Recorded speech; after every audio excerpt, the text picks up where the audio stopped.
Дүйсенбай ушул кезектеги экинчи жогорку лиганын беттешине көңүлүңүздөрдү бурмакчыбыз.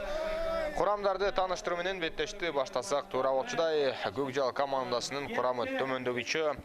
Алтынбек уулу Замирбек биринчи катар саны менен оюн жүргүзөт.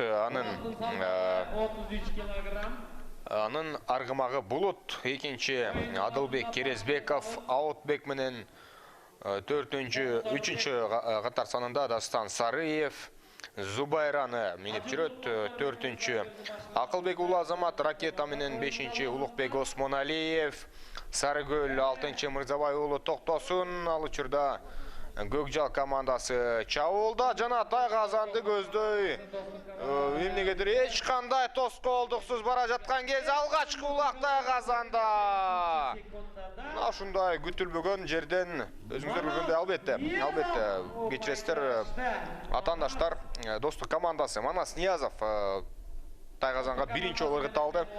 Жана Көкжал командасынын курамын кийинки оюнчуларын тааныштырып өтсөк, 6-чы Мырзабай уулу Токтосун Көкмончок менен, 7-чи Мелис Муратов Сарыгүл менен, 8-чи Эркин Төлөмүшев Зайчик менен, 9-чу Эрмек Сатылганов Борзый менен, 10-чу Тария Шайлообек уулу Месси менен, 11-чи Бек Жусупбек уулу Аганёк менен жана 12-чи Алмаз Базарбаев Көктерек менен чыккандыгын көрүүбүз. Ооба, чынында тез чабуулга достук командасы чыгалды.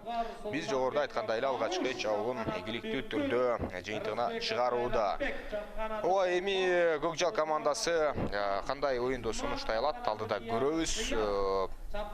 Алгачкы улагын салгандан кийин достук алдыда.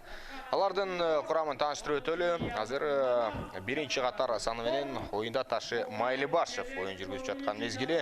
Экинчи Айбек Темирбаев Көкбет менен, анда сырткары 3-чү Эрсултан Айдаркан уулу Арча Тору менен, 4-чү Жоодар Жолчу уулу Акшумкар менен, жана ошондой эле 5-чи Бабуш Султанбеков Бүркүт менен, 6-чы Майрамбек Рыспеков Токмок менен, 7-чи Султан Русланов Талисман менен, 8-чи Кыяс Ниязов жана кезектеги салымга бара жаткан кези көз ачып жумганча кезектеги салым достук командасын экинчи улагына жетиштирүүдө. Бул жокусунда Кыяс Ниязов өзгөчөлөндү.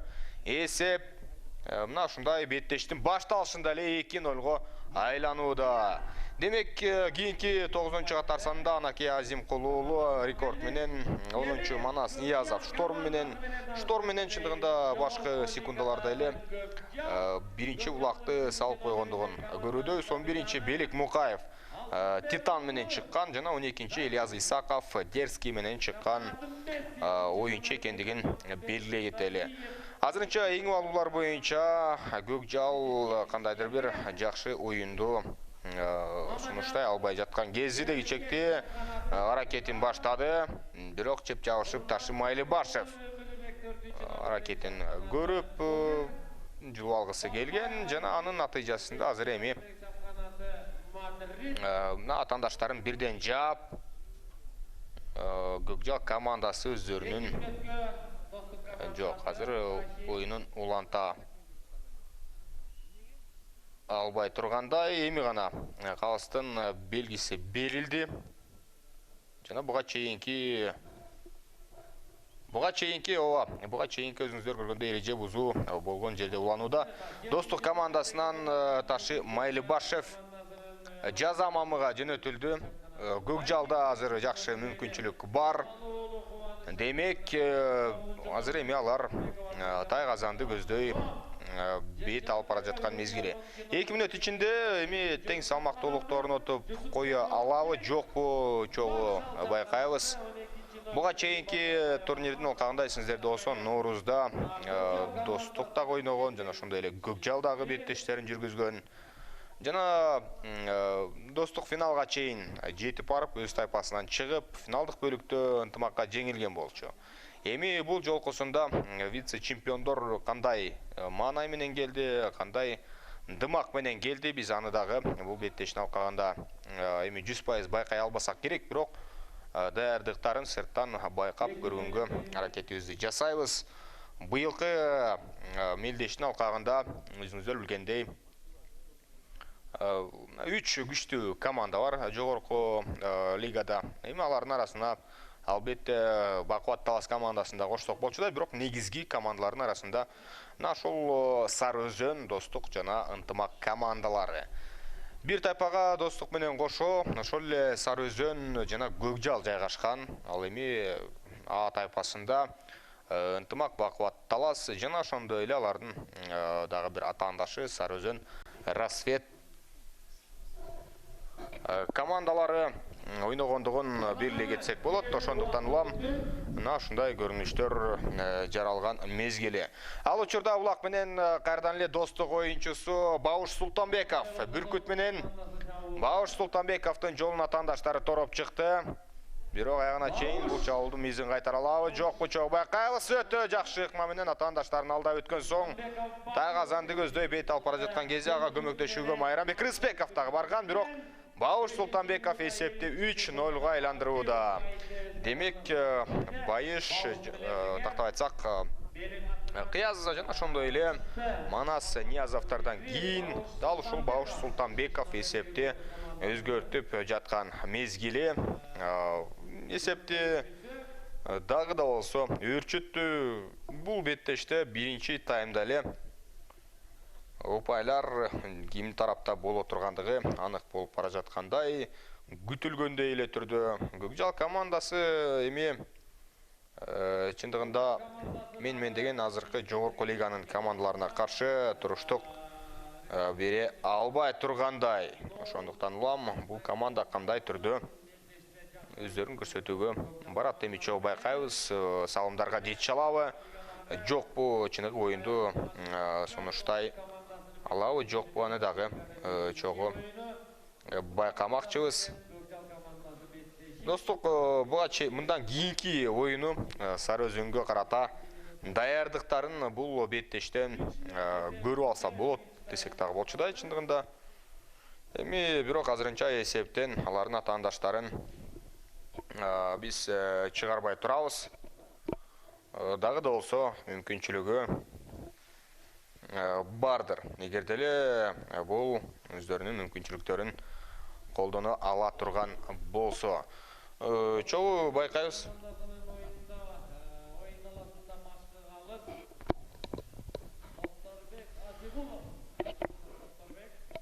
Азыр эми жеке көрүнүшү орун алууда. Эки тараптан бирден оюнчу кирген жана канчалык деңгээлде өзүн азыр Алтынбек уулу Замирбек көрсөтө алат болду экен. Атаандаштарынан Эрсултан Айдаркан уулу Арча Тору менен оюн жүргүзүп жаткан мезгили. Эрсултан Айдаркан уулу Достук командасына жаңы кошулган оюнчу экендигин белгилей кетебиз. Чындыгында буга чейин Бақуат Талас командасында ойноп келген, азыр Достук командасынын өңдөрүн коргойт. Андыктан күчтүү делинген оюнчу азыр Достуктун командасына курамына кошулуп оюн жүргүзүп жаткан мезгили. Мына ушундай клубтук ички трансферлер десек да болчудай жүрүп жаткан учуру Майрамбек Рыспеков чабуулда. Майрамбек Рыспеков атаандаштарынан азыр озуп алдыга чыгып бара жаткан, жана абайлаш керек. Азыр аты мүдүрлүп түшүп, өзүңүздөр көргөндөй Тайгазанга жакын калган мезгилде, Тайгазанга жакын калган учурда алдырып жиберишти. Жерде жайгашып турган Улакка атаандаштар биринчи болуп жетип, өзүңүздөр көргөндөй азыр эми Көкжал чабуулга чыгууга жол издеп көрөт. Ишке ашыра алабы, жокпу өздөрүнүн жүрүштөрүн чогуу байкайбыз. Улак менен эми канчалык атаандаштарынан озуп кете алат болду экен чогуу байкайлы. Токтосун Мырзабай уулу Көкмончок менен чабуулду көздөй чыгып барууда. Жана каршылаштары бирден атаандаштарынын жолун жаба турган болсо, жана Тайгазандын кырына тийип андан кийин ылдый түшүп калгандыгын көрө алдык. Менимче бул эпизоддо Токтосун Мырзабай уулун кууп артынан түшкөн атаандашы деле жок болчу. Бир аз шашпай оюн жүргүзсө, балким салымга жетишет беле. Достук коргоочулары ал дагы чындыгында эми белгисиз болуп калды. Өздөрүнүн алгачкы салымына Көкжал командасы өтө жакын болчу. Ал мезгилде мына эми кайрадан эле жакындап келүүдө коргонуу бөлүгүндө Бауш Султанбеков эң эле тажрыйбалуу оюнчулардын бири командасындагы бир топуракка келип калган оюнчу. Эми Көкбөрүнүн өлчөмү боюнча эң тажрыйбалуу оюнчулардын бири десек болот. Коргонуу бөлүгүндө оюну жүргүздү жана атаандаштарын алыстатып жибергендигин көрө алдык. Гөл жээгинде өтүп жаткан мендеш 9 май жеңиш күнүнө карата уюштурулуп өтүүдө жана өзүңүздөр байкагандай азыр эми биринчи беттештен соң мына эми эки команда жогорку лиганын алкагында тактап айтсак ушул жогорку лига 6 команданын ушул лидерлеринин бири атаандашына каршы оюнун жүргүзүүдө. Эми Көкжал командасы азыр эртерээк өздөрүнүн аракетин көрө башташы керек. Антпей турган болсо атаандаштары эсеп боюнча алыстап кете бериши мүмкүн. Дагы биринчи таймдан кийин эле артыкчылык бир топко жетип калышы ыктымал. Жана Эрсултан Айдаркан уулу Арча Тору менен таптакыр каршылар.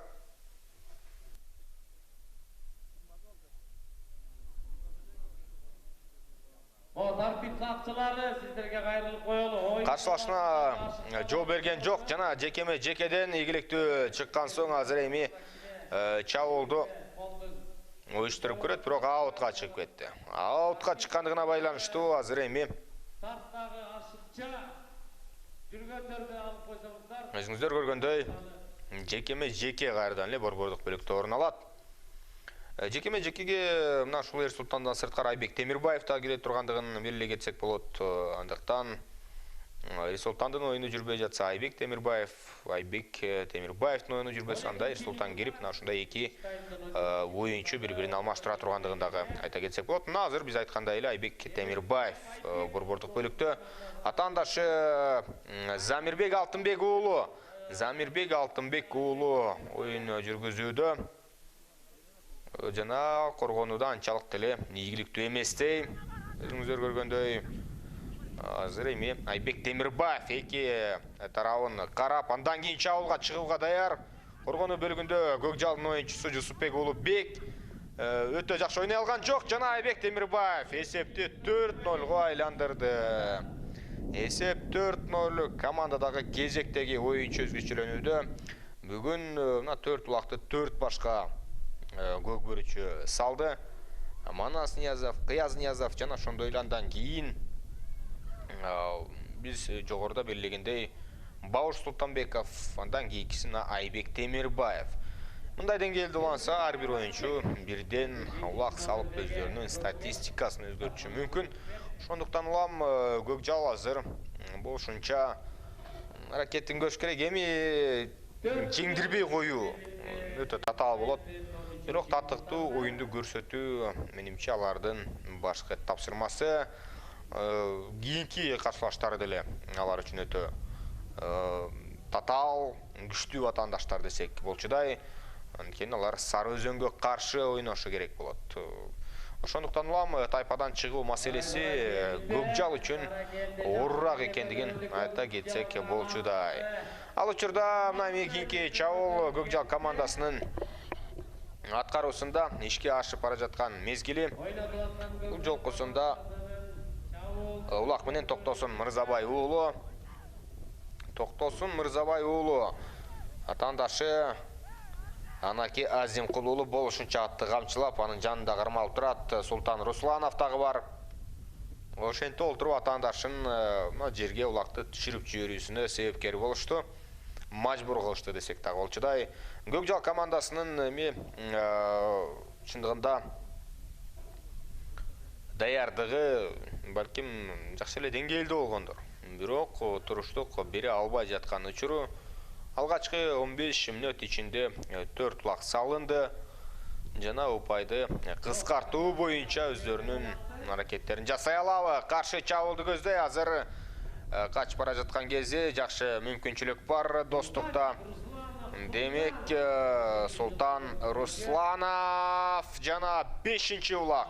5-чи улак Достук командасынын пайдасында. Демек Султан Русланов талисман аргымагы менен барып, азыр өзүнүн эсебине улакты жазды. Буга чейин ыргыта элек улакчы. Демек 5 улақты 5 башқа ойыншы ырғытты. Жалпысынан ошол эрежеге ылайык билгенде 12 ойынчу болот. Балким биринен бири алып олтуруп, бул кезекте улантып коюшу дагы ыктымал. Ал учурда баштапкы чекитке жайгаштырылып, эми Көкжал командасы өздөрүнүн жүрүшүн улантып көрөт. Эрден кулап калгандыгын көрдүк кайсы бир ойынчу. Андан ары эми Манас Ниязов өзүңүздөр көргөндөй жерден эң алууга жетише алды.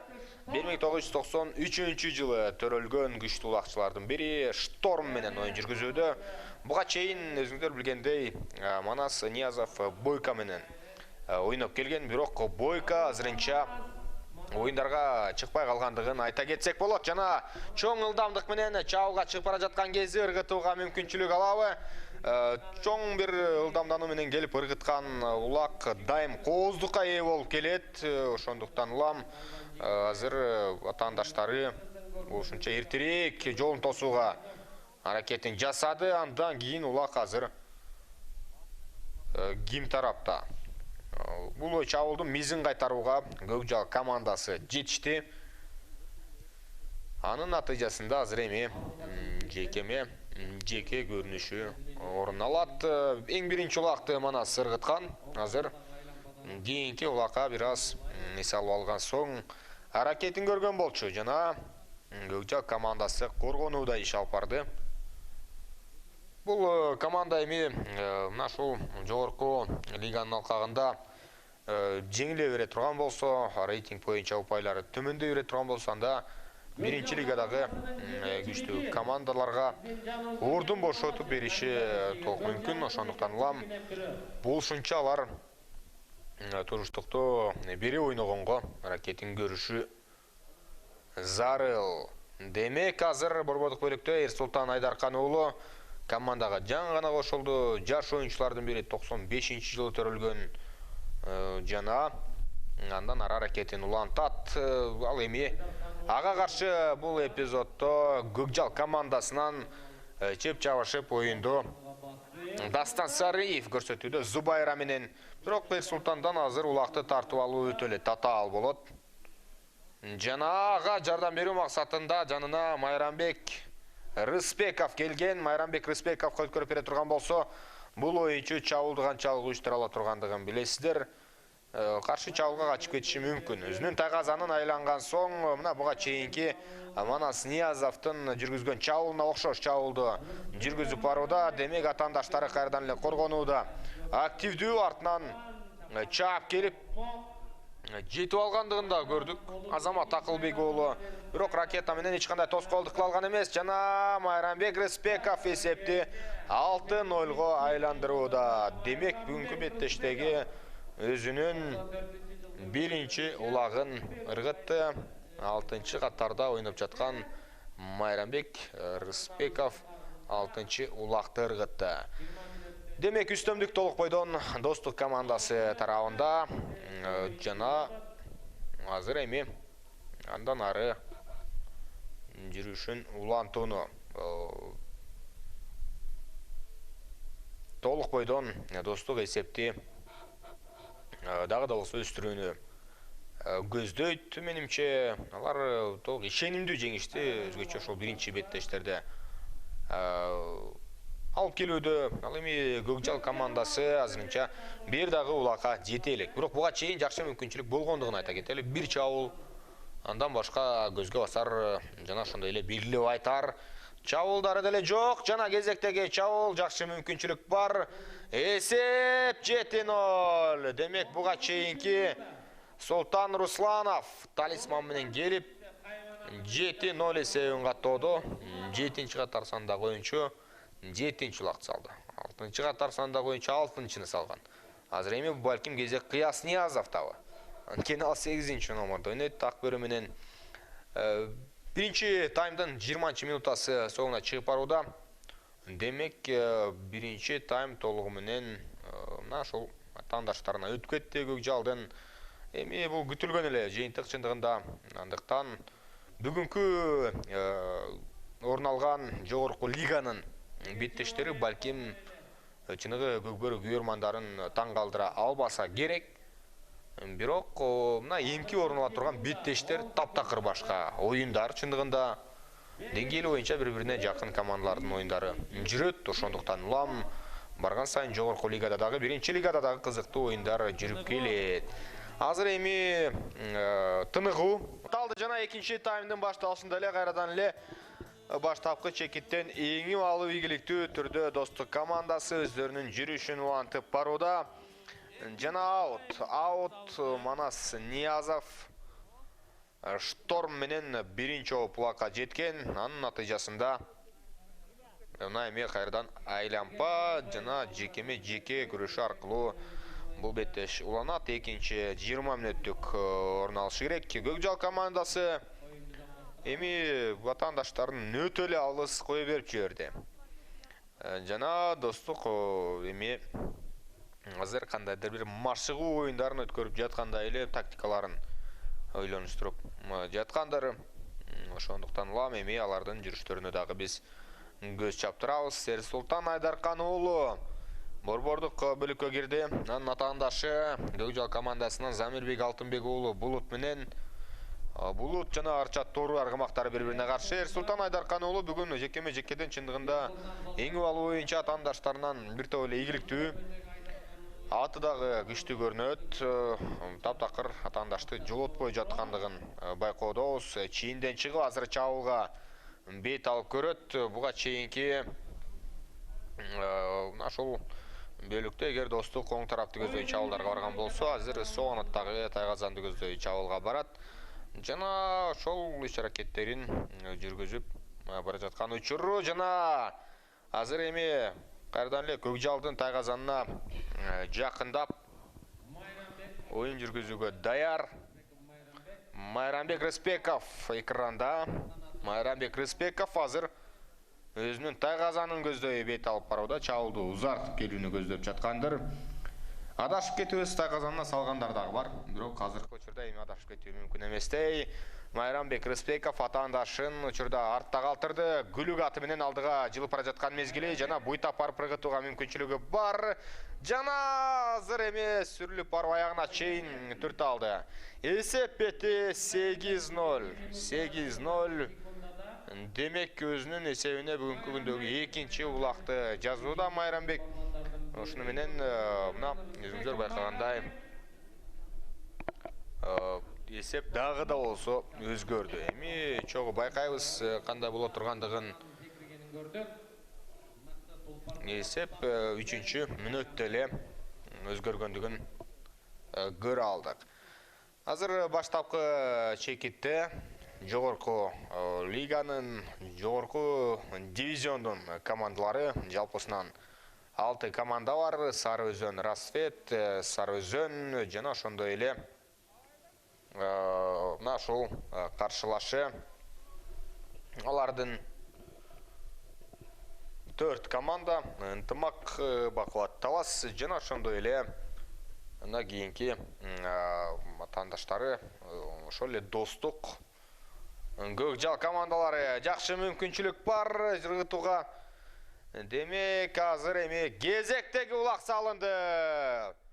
Атаандаштар эмнегедир Көкжал командасы коргонууда анчалык ойной албай жатат. Султан Русланов талисман менен келип эч кандай тоскоолдуксуз ыргытууда 9-0.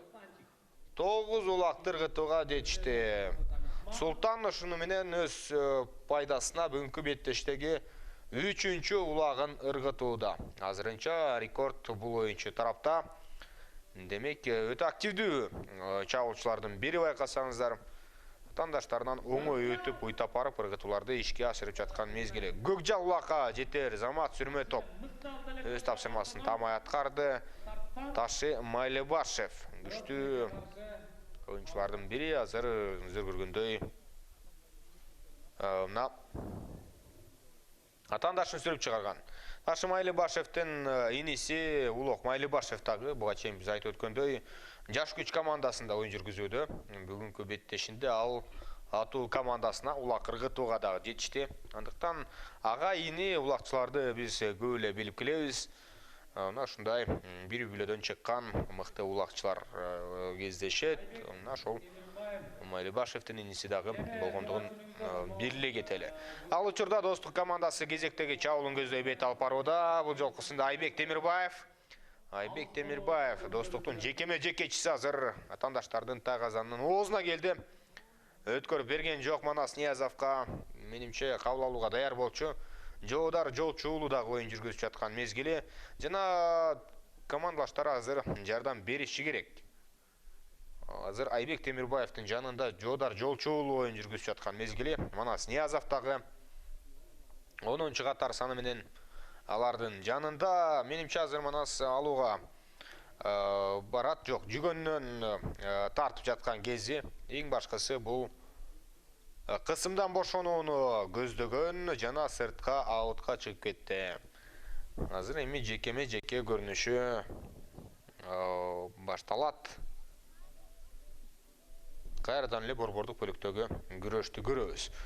Көкжал бүгүн мына ушул айланпай ичинен Достукка эч нерсени сунуштай албай жатат чындыгында. Аргымактары анчалык күчтүү эмес.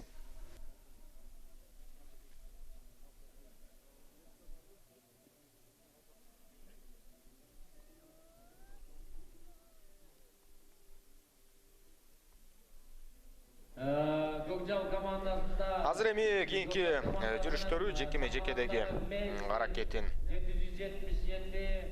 көрөбүз. Борбордук бөлүктө Эрсултан Айдаркан уулу жана ошондой эле анын каршылашы Эрмек Сатылганов кирип келгендигин байкоодобуз. Жана азыр командага жаңы келген болсо дагы Эрсултан чындыгында өзүнүн борбордук бөлүктө ойной ала тургандыгын көрсөтүүдө. Албетте жаңы келип кошулганда адаптация керек, бирок эми көкбөр буга чейин ойноп жүргөн оюнчулар үчүн эч кандай деле чоочун команда эмес. Негизи биз билгендей ички трансферлер бир командадан экинчи командага өтүү бул болуп эле жүргөн көрүнүштөр. Андыктан мындай мына трансферлерге өтүүлөргө көкбөр көрөрмандары таң калбай деле койсо болот. Чындыгында канчалык тескерисинче ички которуулар көп боло турган болсо, ошончолук менимче көкбөрүнүн өнүгүшүнө жана ошондой эле командалардын күчтөнүшүнө жол түзөт. Ал учурда кийинки сүрмө топтун иш-аракети Көкжал командасы азыр өзүңүздөр көргөндөй чийинден өтүп барып таштагандай. Демек, кайрадан эле Байгазанга жакын жерде Көкжалдын Тагазанына жакын жердеги тегеректе азыр жекеме жеке көрүнүшү орун алат. Бүгүнкү календардагы оюн боюнча сиздерди тааныштыра кетишибиз керек.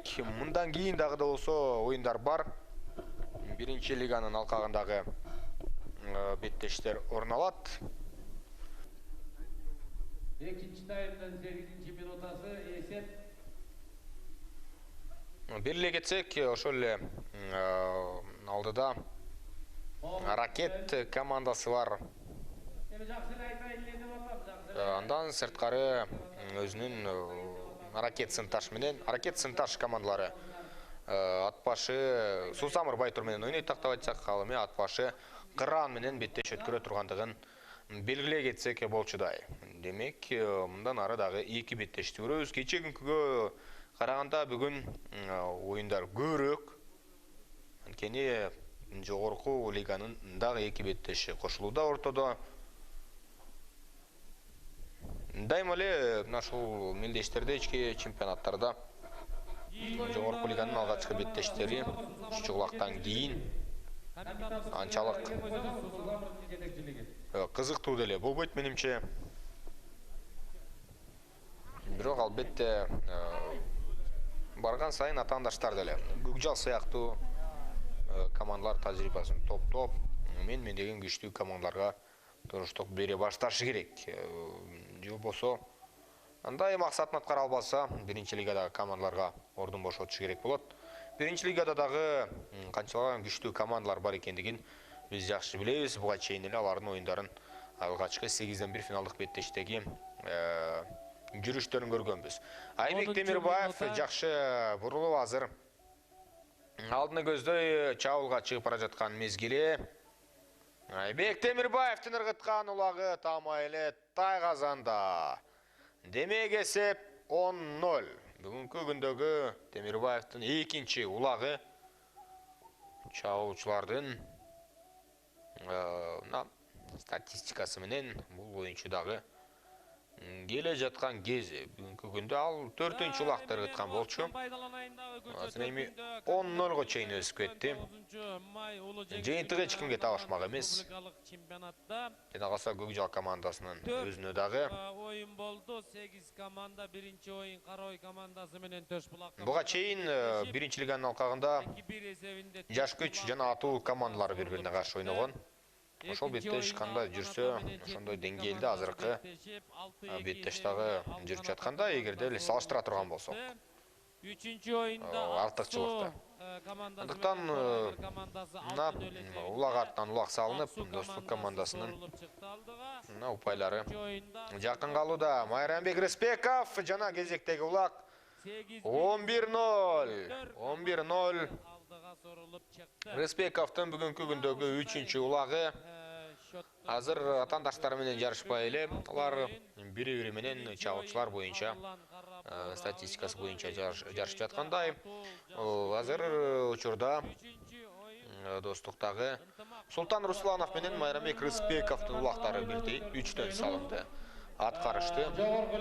Ал эми ошол эле Манас Ниязов азырынча бир улак менен кармалып турган мезгили. Ал оюнчу эң биринчи улакты биринчи таймдын башкы аракеттеринде салгандыгын айта кетебиз. Азыр эми кийинки жүрүштөрүнө көз чаптырсак, жакшы мүмкүнчүлүк бар.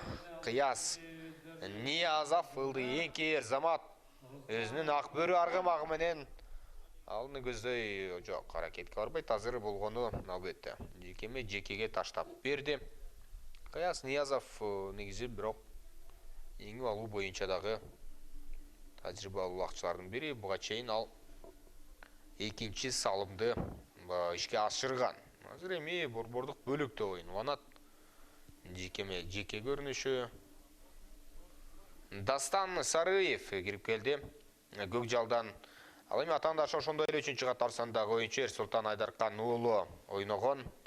Жана азыр өздөрүнүн Тайгазанын көздөй бара жаткан кези Манас Ниязовго Эрсултан Айдаркан уулу өткөрүп берди. Манас Ниязов азыр чабуулду өзүнүн Тайгазанынан баштап күчтөп бара жаткан кези жана эки атаандаштан өткөн соң азыр эми кийинки атаандаштарын буйта өтө алабы, чогуу байкайлы.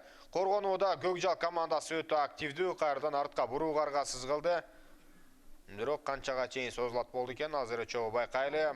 Өзгөчө активдүүлүктү азыр бул эпизоддо ошол эле Улукбек жок. Албетте атаандаштардын жолун тороо боюнча Бауш Султанбеков көрсөтүп жаткан мезгили. Манас Ниязов артка барууга аргасыз башты буруп эми гана Тайгазанга жакындап келди жана кезектеги улакты ыргытууга аз калган мезгилде туруштукту болушунча Көкжал командасы берип жаткан учуру такымга толугу менен кысып алган жана кезектеги улак Тайгазанда. Манас Ниязовдун бүгүнкү күндөгү экинчи улагы кезектеги салым катары эми командада. Демек бүгүнкү күндөгү экинчи улагын ишке ашырды.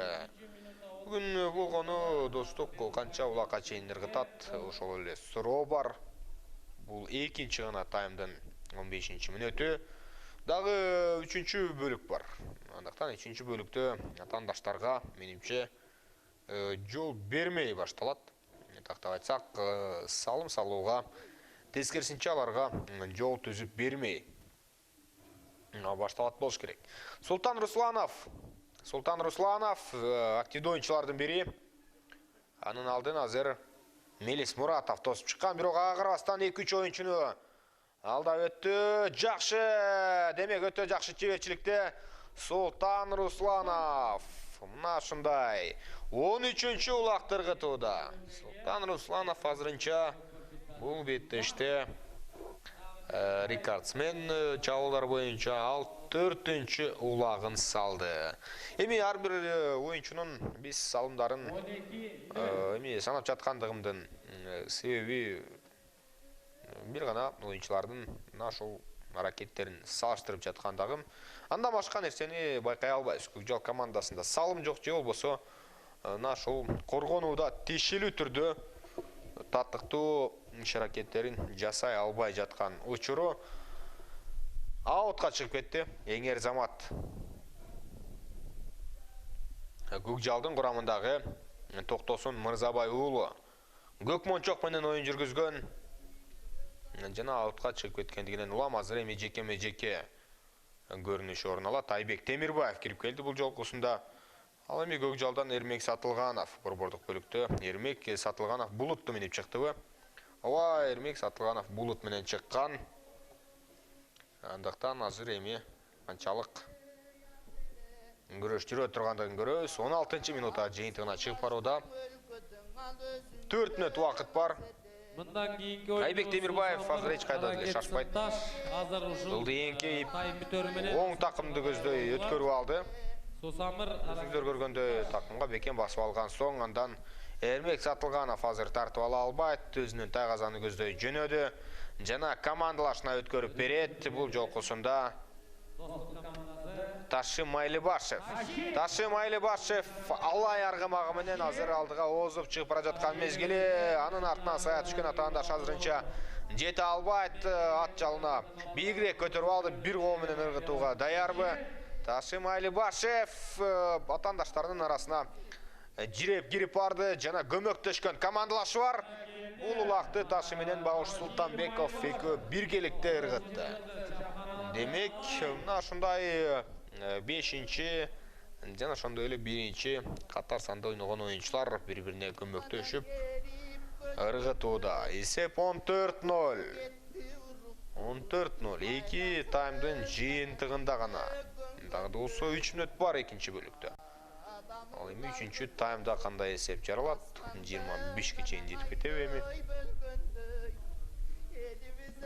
Атаандаштары аракет кылбаса, канчалык өздөрүн көрсөтө албаса, анда эсепке чейин чыгып кетишет. Толук мүмкүн. Көкжал командасынын оюнчусу азыр жакшы эле эңкейди, бирок жете алган жок жана дароо эле азыр кыяс жок. Султан Русланов өткөрүп берүүнү Кыяз Ниязовго жасады. Жакшы пас десек болобу.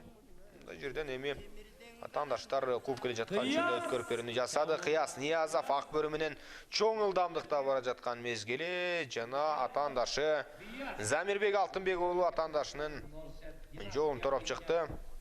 Анда сырткары арткы сызыкта ойногон дагы бир командалашы Эркин Төлөмүшев болгон.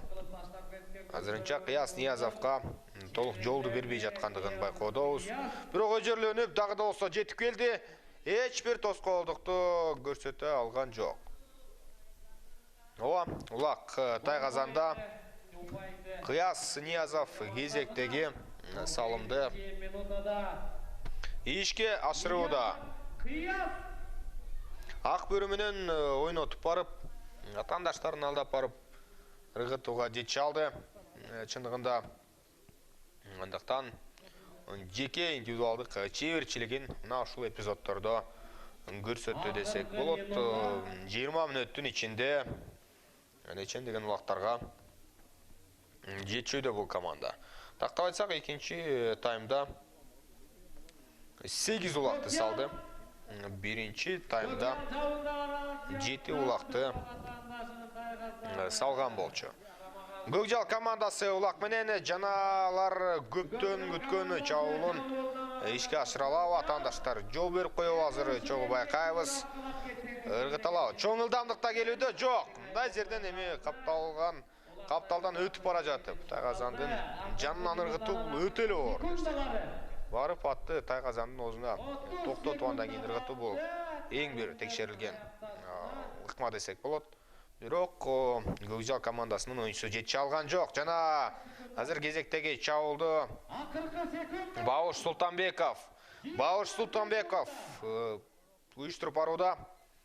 Каршылашы жакшы эле жабышты, бирок жылып ала алган жок. Жана чабуулду узартайын деген, бирок туура эмес жагынан чыгып алды ватандашы. Айтор токтото албай жаткан кези жана командалык иш-аракет менен азыр бул чабуулду жыйынтыгына чыгарышы толук мүмкүн. Убакыт соңуна келип жетти. Экинчи таймдын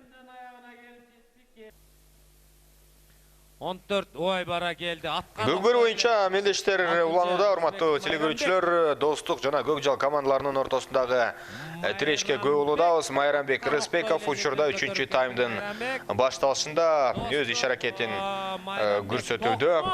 Бүгүн чындыгында Достук командасы атаандаштарын сезген да жок десек болчу да. Жана өтө мыкты салым. Азыр атаандашынын үстүнөн ашырып барып ыргытып жибергендин көрдүк.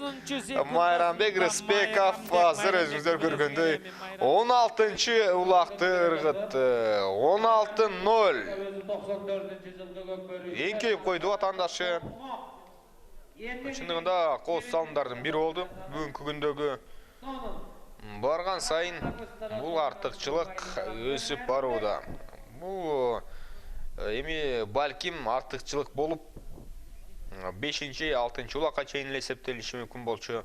Ал эми азыр бул эсеп сандары эки команданын деңгээлинен кабар берет. Ошондуктан улам азыр эми Көкжал командасы болгону бир салымга жете алабы.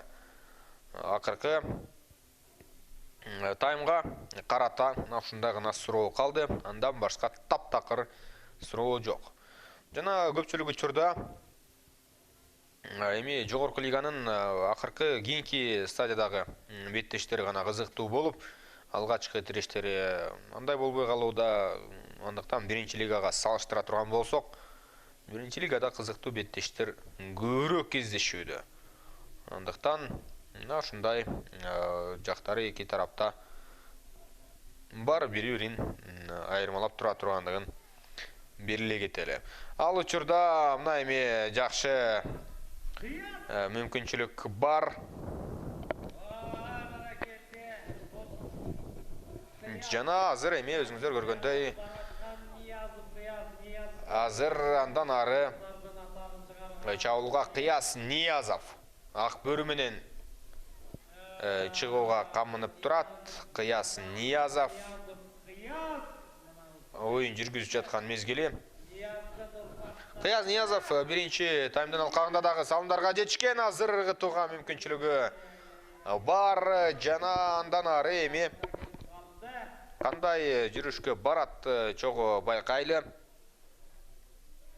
Кыяс Ниязов өзүңүздөр көргөндөй өтө бир активдүү оюнун 3-чү таймда дагы баштаган. Азыр болсо Бауш Султанбеков экранда.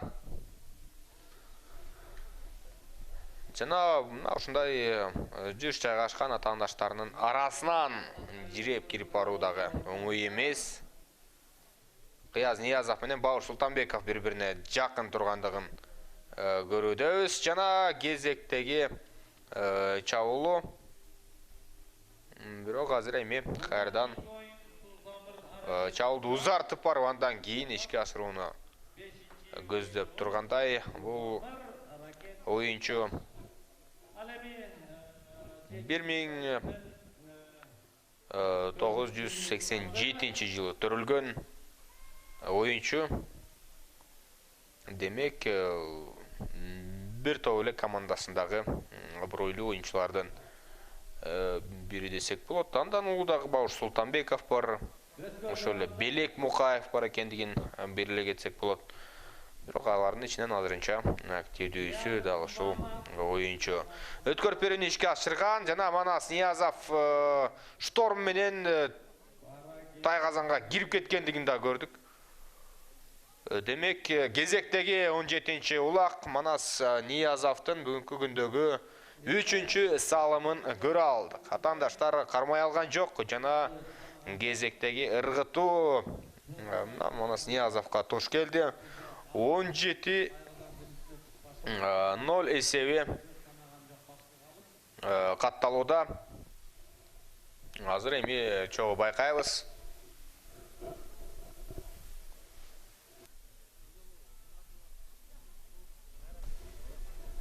тәжірибесі бойынша Демек, азыр эми кийинки жүрүштөрүн көрөлү. Жекеме-жеке көрүнүшү орун алат ооба. Демек, азыр жекеме-жеке көрүнүш орун алууда. Азыр эми борбордук бөлүктө күрөшүп жаткан эки оюнчуну дагы бир жолу тааныштырып өтөлү. Урматтуу көкбөрү көрөрмандар, жакшы эле айтайын, жакшы көрүнбөй атат, бизге алыс болуп атат. Жетекчилигинен эч ким жок болуп атат биздин жаныбызда.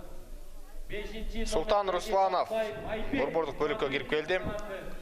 Буга чейин Султан Айдаркан уулу, Айбек Темирбаев сыяктуу оюнчулар кирип жаткан борбордук бөлүккө жекеме-жеке үчүн азыр эми Султан Русланов кирип алгандыгын көрдүк. Жана ийгиликтүү биринчи болуп улакты жерден жулуп кетти.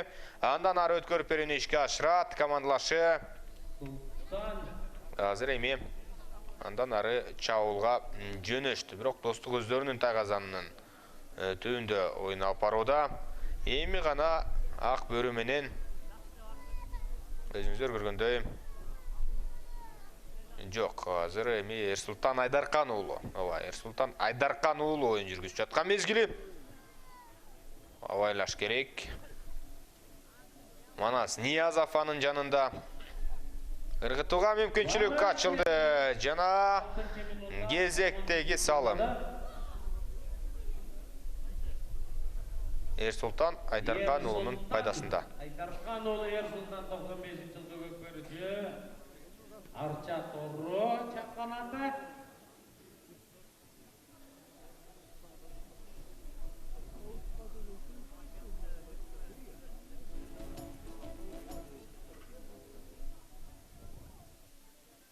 Он алты есебинде 7-чи минутага карады.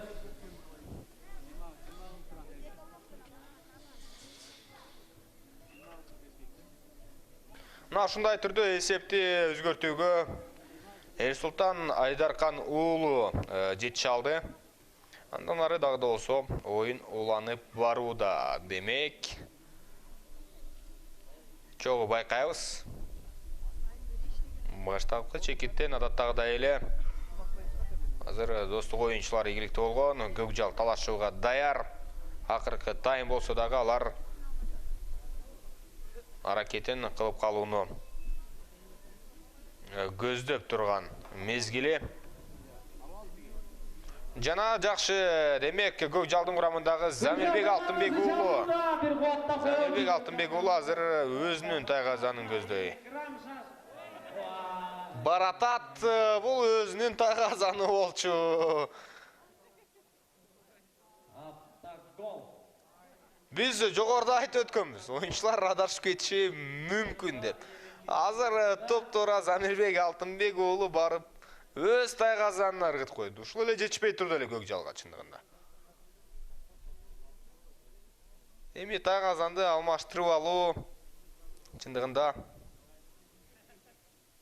мүмкүн. Буга чейинки оюндарда дагы кездешип жүргөн. Жаңылбасам, Нооруз мелдешинде дагы болгон жана Соңкөл командасынан оюнчу эле өз тайгазанына ыргытып алгандыгын айта кетсек болчудай. Ал учурда мына эми фейр-плей деп биз ушуну айтсак болот чындыгында.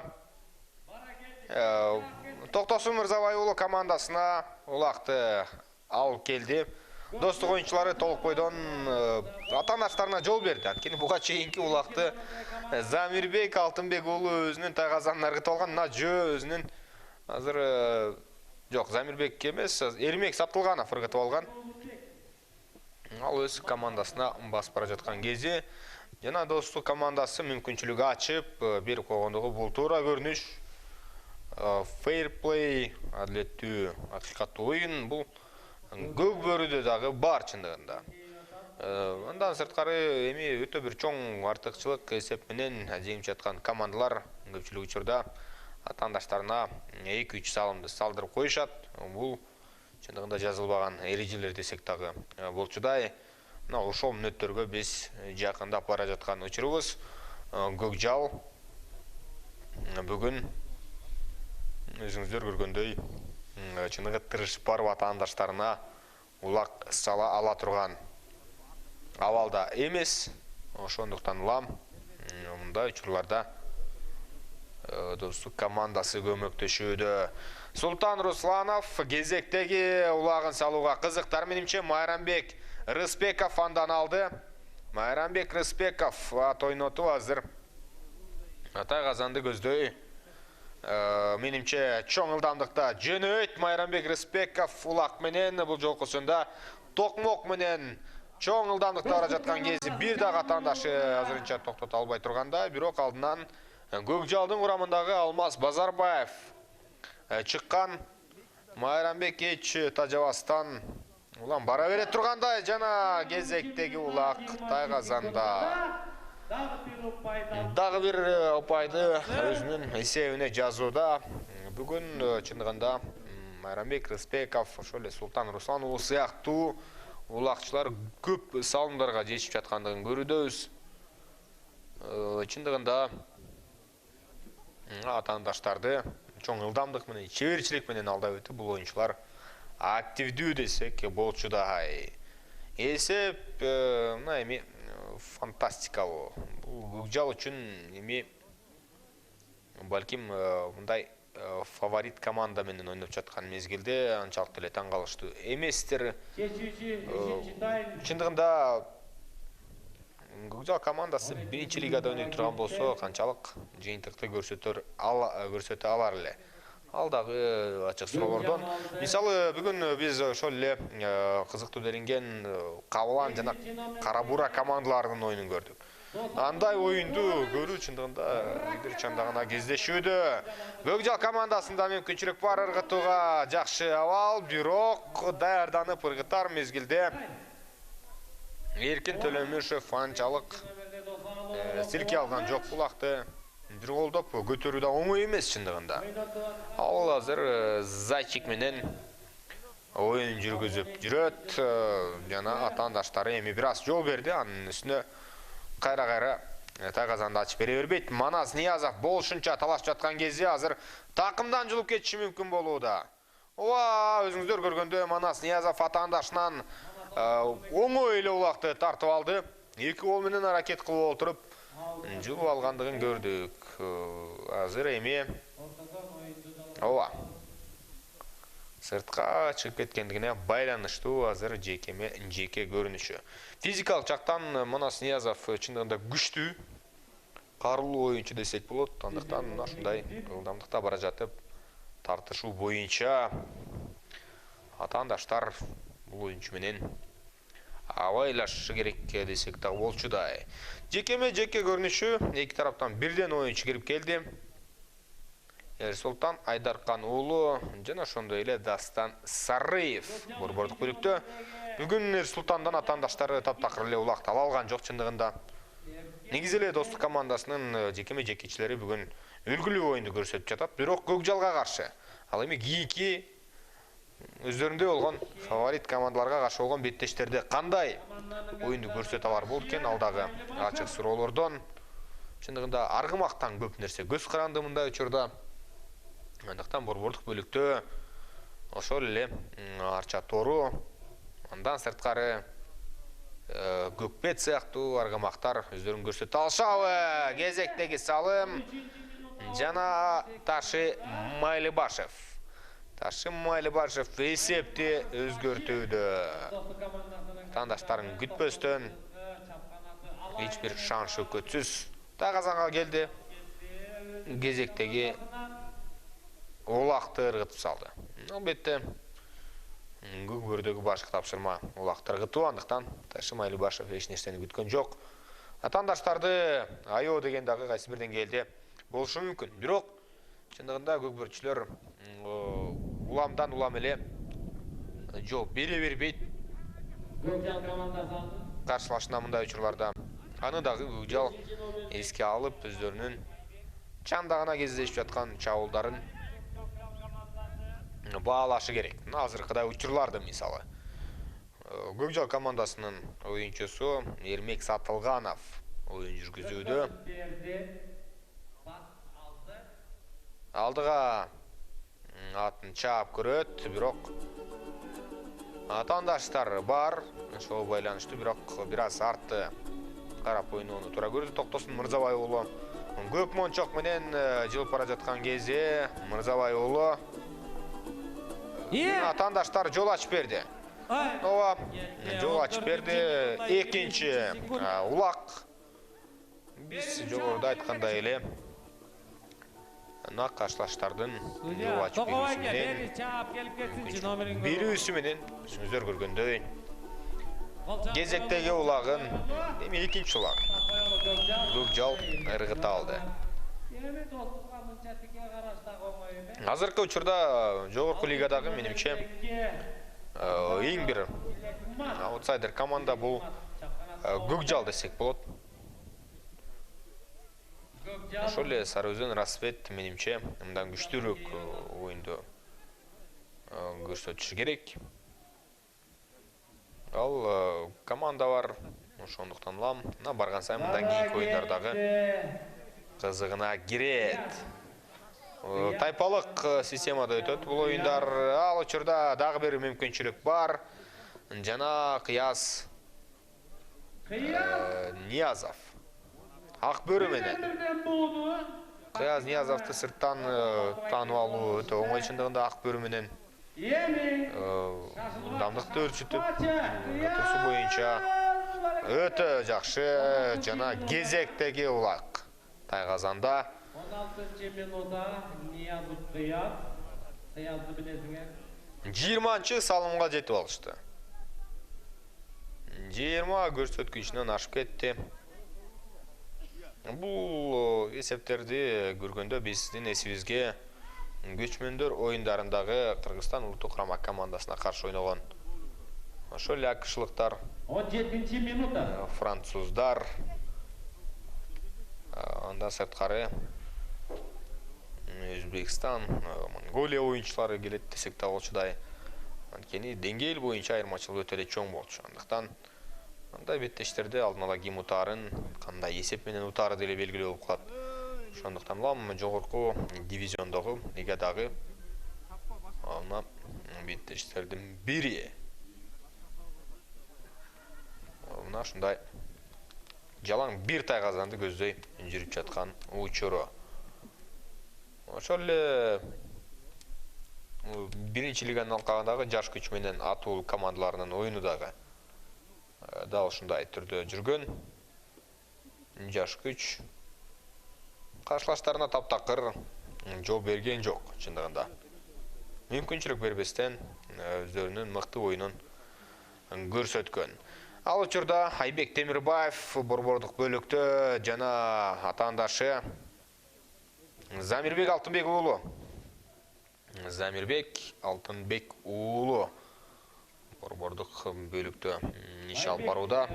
Темирбаев командасынан Көкжал командасынан Бул жолкусунда кайрадан эле достук командасы ийгиликтүү Айбек Замир менен Айбек болду. Темирбаевпи 18-минутта бити, 19-минуттага аутка чыгып кеткен.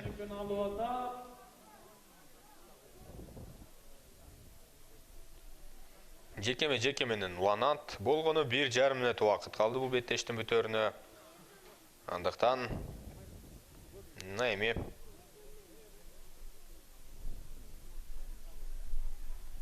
кызыктуу делинген оюндарды алдыда күтөбүз. Анткени биринчи лиганын оюндары биз жогоруда айтып өттүк. Алар чындыгында бир гана жолу жеңиле турган болсо четтеп калышат. Ошондуктан ал командалар алгачкы беттешинен баштап жан талашып оюн жүргүзүшөт.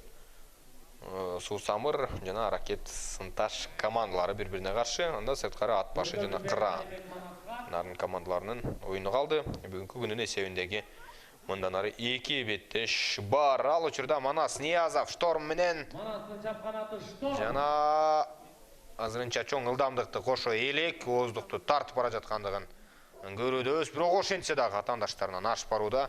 Эң башкысы бул позицияны туура тандап, туура Тайгазанга жетип баруу жана кезектеги салым күтүлгөндөй эле Тайгазанда. Көкжал командасы үчүн эми бул беттеш бүткөндөгүсү эле жакшы, антпесе кордук деле болуп кетти окшойт.